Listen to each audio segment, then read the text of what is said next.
Howdy. Today we're going to be looking at the Magnus Prime and how it's actually fairly decent now and pretty fun to use as well. So the reason that I didn't do a video on this previously, before Jade came out, is just that it wasn't very comfortable to use. It was very clunky because it's not fully automatic, which is annoying because of how it works. But as of Jade Shadows, they added in a option in the settings to make semi-automatic weapons fully automatic. Now, if you didn't know about it or you don't know where it's at, you just go to Options, Accessibility, and right here, fire manual trigger weapons continuously for keyboard and mouse. This is what you do if you're on keyboard and mouse. And down here, if you're on controller, right? Same thing. You just enable it and then confirm and you're good to go. Makes it so that semi-automatic weapons now fire full auto, which makes this weapon so much easier to use and so much more comfortable to use. And it's much more entertaining when you aren't wanting to off yourself in GTA because of how uncomfortable it is trying to spam the shoot button. Now, something that is very important, extremely important to note, is that semi-automatic weapons, even though you can make them full auto that setting, they cannot surpass 10 fire rate. I believe it capped out at 8 before, correct me if I'm wrong, but I think it capped out at 8 before, regardless of how high your fire rate went. The game would not let you shoot the weapon faster than 8 rounds per minute. And it's the same case now, except the cap is now 10 fire rates. And we will show that with the Latrin here.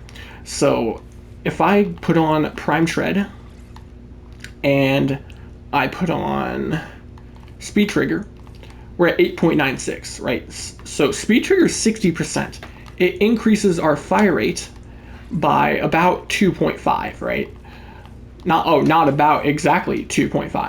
2.5 fire rate added from Speed Trigger. Now, that means if we were to add in, where is it? While acceleration, this should give us 3.25 fire rate.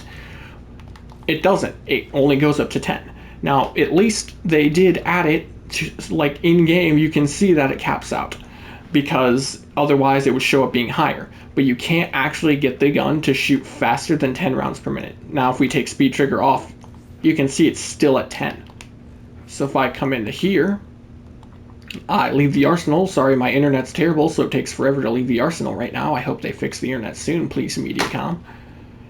Anytime this year, network not responding. That's fantastic. There we go. So if I shoot, you can see it shoots pretty fast. Now if I come back into here and I add Speed Trigger, it doesn't reflect it in the stats. And if I come back out and I shoot again, you can see that it's shooting the same speed. So don't go past 10 rounds per second, or right? Yeah, 10 rounds per second. I don't know why I was thinking minute, and I was about to say 10 rounds per minute. I was like, wait a second, that's not right. But yeah, I think you get the point. Don't go too high on the fire rates. Now, if you wanted to like max out the fire rate, you can, but I'd say just getting close to it, having decent fire rates, plenty fine. Anyways, on to the actual weapon itself. First, I'm going to show that our Warframe has nothing affecting our damage, as you can see. And in case you're interested, here is the Banshee fashion. Pretty simple. Magnus Prime. It is a weapon that came out with a Magnus Prime. It is a single pistol, 5 base fire rate, 8 in the mag, 1.6 reload speed, semi-automatic, which is why the full auto trigger setting is so nice. 28% crit chance, 2.8 crit multiplier, which is actually pretty nice. 28% status chance, 44.1 impact, 27 puncture, 26.9 slash for a total of 98 damage. It is impact weighted, and that's unfortunate, but it doesn't really matter. We're going to be doing elemental damage for the most part anyways. Now, what makes this weapon so unique is its unique trait, Chamber Cascade. Hits have a 4% chance to grant 100% ammo efficiency for 4 seconds. And any hits will do that, which means multi-shot will make you be able to proc this much, much faster. Now, it's really, really difficult to test it, but I'm not sure if status effects can proc it, because I know that's the case with some weapons. Different things can proc, and the game's coding can be spaghetti coding at times, so blast might make it easier, or electric, or DOTs, or anything. doubt it. I feel like if any of them did, it would probably be blast, but for now, just assume that it doesn't, I guess. Multi-shot, though, is the way. Multi-shot means you get more hits, which means a higher chance to proc this, which means you can just hold the trigger down while it's active. Now, we have a pretty standard build here. I do have steady hands on because without steady hands, the recoil is really, really bad. Look at that. We do not want to deal with that. So if you can get the Xless mod slot unlocked and put steady hands on it, that'll make it a much more enjoyable experience. We have Blast and Corrosive built on this weapon right now. You don't have to go Blast Corrosive, you can go something else, but that is what I'm showing right now. Blast is just here for a bit of AoE. You don't need Blast. You could actually go Corrosive Heat if you wanted, I guess, but this is just what it is. I really want to emphasize that Blast is not necessary here, because a lot of videos that I've been making or I've recorded and haven't posted yet are centered around Blast, because that's just like such a big deal now. But I want you to know that that's not like what every video is going to be. It's not just all Blast, Blast this, Blast that. A lot of it will be Blast, yes, but not all of it. This is just what we have going on. Amalgam Barrel Diffusion, because I like the dodge speed, I would recommend Galvanized Diffusion instead, because it gives more damage and multi-shot. Or not damage and multi-shot. It gives more multi-shot, which means you deal more damage. And it also gives more multi-shot, so you have a higher chance of proccing Chamber Cascade. But I'm just way too used to Amalgam Diffusion for the dodge speed, and I don't have Galvanized maxed out. Lethal Torrent gives us just enough fire rates that we are able to hit a fire rate of 8, which is nice to see an even 8, but it doesn't really matter, honestly.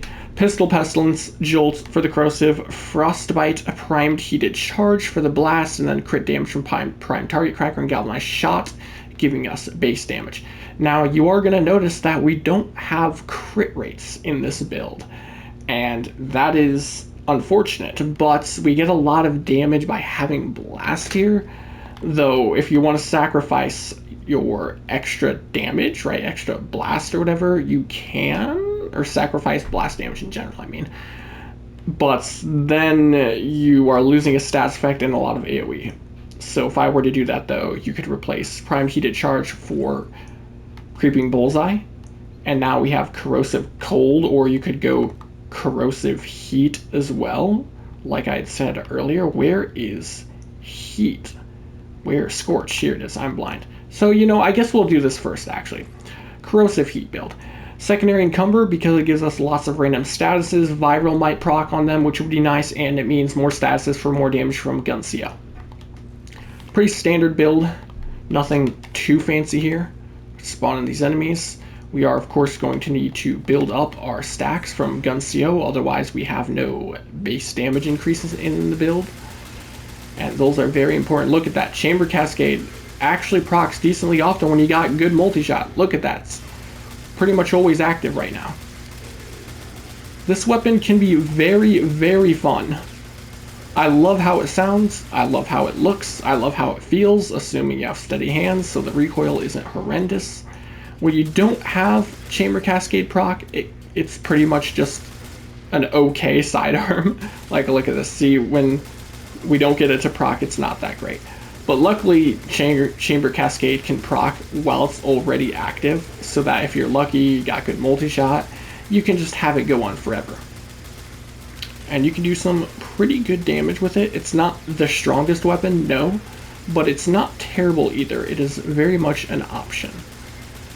Now, let's go back in. I do want to show Corrosive Blast because I said I was going to before.